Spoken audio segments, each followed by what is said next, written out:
An exhausted Somali man wakes in the dawn light. Having spent the last week travelling to escape the fighting in Mogadishu, he and his family finally arrived at the Dadaab refugee camp in Kenya late last night and slept outside the registration centre. Dozens more arrive every day, around 6,000 in the last month. This family were forced to leave behind their elderly mother, who was too sick to travel, as they fled the fighting in the Somali capital. But on the journey here, they were ambushed, and 2 of their brothers were killed. I was surprised at how bad the journey was, but I feel better now that I'm in a more peaceful place.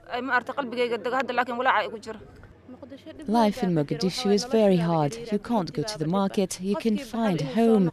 There's so many bombs and mass killings. As the fighting continues to intensify in and around Mogadishu, so does the strain on the camp. Dadaab was established in the early 1990s with a capacity for 90,000 people, but there are now nearly 300,000 people, making it the biggest refugee camp in the world. Lanai and her family have been here for several years. Life here is very hard, and you can see how poor the living conditions are. I'm not getting enough services.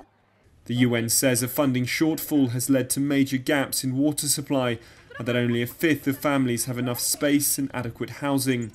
And although the camp is now expanding, with thousands of refugees arriving every month, it is almost impossible to keep up with their needs.